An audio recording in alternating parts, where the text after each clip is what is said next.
الحمدللہ، اللہ تعالیٰ کا لاکھ لاکھ شکر ہے کہ مالک الملک نے اپنی یاد کی توفیق اور موقع عطا فرمایا۔ لاکھوں اور کروڑوں درود حضرت محمد مصطفیٰ صلی اللہ علیہ وآلہ وسلم پر، جن کے فعل مالک الملک نے یہ مہربانی عطا فرمائی۔ سامعین کرام، اللہ تعالیٰ نے قرآن پاک میں ارشاد فرمایا،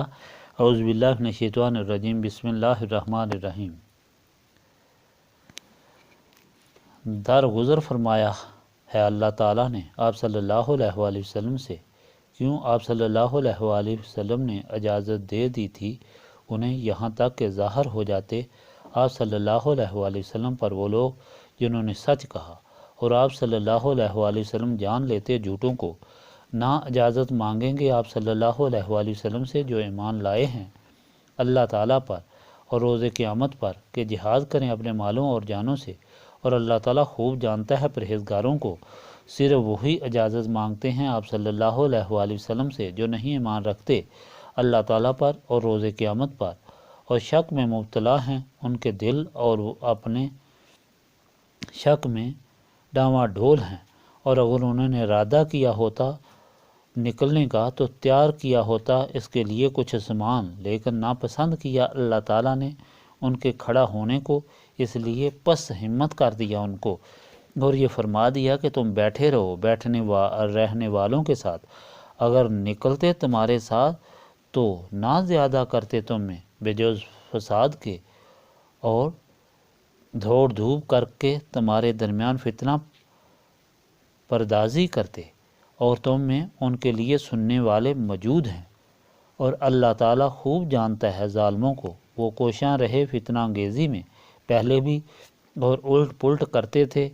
آپ کے لیے تجویزیں، یہاں تک کہ آ گیا حق اور غالب ہو گیا اللہ تعالیٰ کا حکم، اور وہ ناخوش تھے، اور ان میں بعض کہتے ہیں اجازت دیجئے مجھے فتنے میں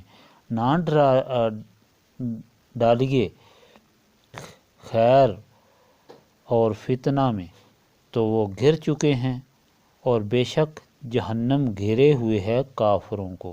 خبردار، فتنہ میں تو وہ گر چکے ہیں، اور بے شک جہنم گھیرے ہوئے ہے کافروں کو۔ پچھلی مرتبہ آپ نے سنا کہ جب حضور پاک صلی اللہ علیہ وآلہ وسلم فتح مکہ معظمہ، حنین اور طائف سے واپس مدینہ پاک پہنچے تو شام سے آنے والے تاجروں نے اطلاع دی کہ ہرقل شاہ روم بہت بڑا لشکر تیار کر رہا ہے مدینہ پاک پر حملہ کرنے کے لیے۔ اس اطلاع پر نبی پاک صلی اللہ علیہ وآلہ وسلم نے غلاموں کو حکم دیا کہ تیار ہو جاؤ، ہم اسے اس کی زمین پر روکیں گے۔ یہ وقت بہت سخت تھا، سخت گرمی، فصل تیار، پھل تیار، یعنی پورے سال کے خورد و نوش کا سامان تیار تھا۔ ایسی حالت میں سب کو چھوڑ کر 500 میل دور زبردست طاقتور دشمن کے مقابلے کے لیے نکلنا انتہائی مشکل کام تھا۔ کٹھن حالات میں صرف وہی کمر بستہ ہو سکتا تھا جن کو نہ کوئی خوف ہو، نہ ڈر، نہ کوئی لالچ، بلکہ اللہ تعالیٰ اور اس کے رسول صلی اللہ علیہ وآلہ وسلم کے لیے بڑی سے بڑی قربانی دینا اپنا نصب العین اور سعادت سمجھتا ہو۔ اور پھر ایسا ہی ہوا کہ نبی پاک صلی اللہ علیہ وآلہ وسلم کے غلاموں نے لبیک کہا، اور نہ صرف پورے سال کی خوراک کا نظام چھوڑ دیا بلکہ طاقت سے بڑھ کر بیت المال میں حصہ لیا۔ اسی سلسلہ میں مخیر العقول قربانی میں حضرت ابوبکر صدیق اور حضرت عثمان کا ذکر بھی کیا تھا۔ اسی آزمائش کے وقت منافقوں کی منافقت ظاہر ہوئی، جنہوں نے مختلف حیلے بہانے بنائے اور رخصت طلب کی۔ ان کے ساتھ کچھ ایسے صحیح العقیدہ صحابہ کرام رضوان اللہ تعالیٰ علیہم اجمعین بھی تھے جو غلطی سے پیچھے رہ گئے، جنہوں نے بعد میں توبہ کی اور ان کی توبہ قبول ہوئی، اور اسی لیے سورت کا نام بھی توبہ رکھا گیا۔ اس کے ساتھ آپ کو بتایا تھا کہ اتنی بڑی آزمائش میں صرف وہی کامیاب ہوئے جن کے دل و دماغ نسبت رسولی صلی اللہ علیہ وآلہ وسلم سے منور تھے، اور ان کو دنیا کی محبت اللہ تعالیٰ کی محبت سے غافل نہ کر سکی۔ یہ لوگ اللہ تعالیٰ کے محبوب بن گئے اور اپنی مراد کو پا گئے، اور ثابت ہوا کہ نسبت رسولی صلی اللہ علیہ وآلہ وسلم بہت بڑی دولت ہے جو اس طرح ہر آزمائش میں ساتھ دیتی اور کامیاب کرتی ہے۔ آج کے فرمان الہی میں اسی جنگ میں منافقوں کے بہانے کا ذکر تفصیل کے ساتھ ہے۔ نبی پاک صلی اللہ علیہ وآلہ وسلم کی ذات رحمت للعالمین ہے، اور آپ صلی اللہ علیہ وآلہ وسلم بہت ہی مہربان اور شفیق تھے۔ اس لیے منافقوں کا حال جاننے کے باوجود جو لوگ اجازت طلب کرتے، کسی بیماری یا کسی مجبوری کا بہانہ کرتے، تو حضور پاک صلی اللہ علیہ وآلہ وسلم ایسے لوگوں کو اجازت دے دیتے انہیں منافقین پر یہ فرمان نازل ہوا، پہلے یہ فرمایا کہ ان منافقوں کو اجازت ہرگز نہیں دینی چاہیے تھی تاکہ ان کا حال ظاہر ہو جاتا اور یہ ذلیل اور شرمندہ ہوتے۔ اللہ تعالیٰ فرماتا ہے کہ صرف ہیلے بہانے کرنا ہی ان کا حال بیان کرتا ہے، کیونکہ جو ایمان والے ہیں وہ تو سختی کے وقت حضور پاک صلی اللہ علیہ وآلہ وسلم کو اکیلے نہیں چھوڑ سکتے اور اللہ تعالیٰ کی رضا کے لیے آگے بڑھنے سے نہیں رک سکتے، بلکہ ایمان والے تو اللہ تعالیٰ کی راہ میں مرنا اپنی سعادت سمجھتے ہیں۔ احد کے دن کس طرح حضرت عبداللہ بن جاش نے حضرت سعد بن ابی وقاص کے ساتھ مل کر دعا کی کہ جس کو اللہ تعالیٰ نے قبولیت بخشی۔ یہ بات کئی بار آپ کے سامنے بیان کی، اور اس کے علاوہ کبھی بھی غلامان رسول نسبت رسولی صلی اللہ علیہ وآلہ وسلم نے سستی اور کاہلی نہ دکھائی، بلکہ صرف وہی لوگ ہیلے بہانے کرتے رہے جو منافق تھے اور اسلام دھوکہ دینے کے لیے لائے تھے۔ تو اللہ تعالیٰ نے فرمایا کہ ایسے لوگوں کے حالات اللہ تعالیٰ جانتا ہے، اس لیے اللہ تعالیٰ نے ان کو اپنے راستے میں نکلنے کی توفیق ہی نہیں بخشی۔ اگر وہ چلتے بھی تو کوئی فائدہ نہ تھا، نہ انہوں نے جنگ کرنا تھی نہ خدمت، بلکہ انہوں نے مجاہدین میں سازش کر کے فساد اور فتنہ پیدا کرنا تھا اور ساری کوشش کو خراب کرنا تھا۔ اس لیے اللہ تعالیٰ نے انہیں ہمت ہی نہ دی،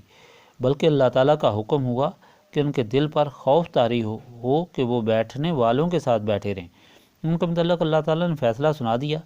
کہ یہ دلی کافر ہیں،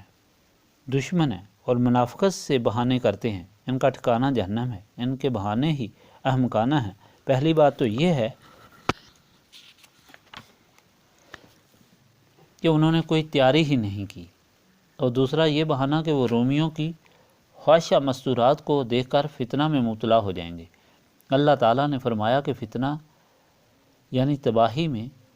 تو وہ پہلے ہی غرق ہو گئے ہیں، اس سے بڑا اور کیا گناہ ہے کہ اللہ تعالیٰ اور اس کے رسول صلی اللہ علیہ وآلہ وسلم کے حکم نہ ماننا اور دنیا کو اہمیت دینا۔ سامعین اکرام،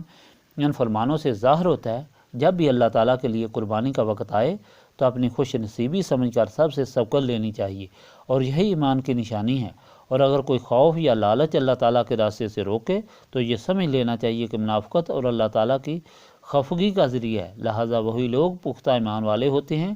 جن کو اللہ تعالیٰ توفیق بخشتا ہے، اپنے راستے میں قبول کرتا ہے، اور یہ لوگ وہ ہوتے ہیں جو شیطان اور نفس کے چنگل سے آزاد ہوتے ہیں، اور یہ آزادی یاد الہی سے ملتی ہے۔ اللہ تعالیٰ فرماتا ہے کہ اللہ تعالیٰ کو کثرت سے یاد کرو تاکہ نجات حاصل کرو۔ شیطان اور نفس سے اسی نجات سے نسبت رسولی صلی اللہ علیہ وآلہ وسلم حاصل ہوتی ہے،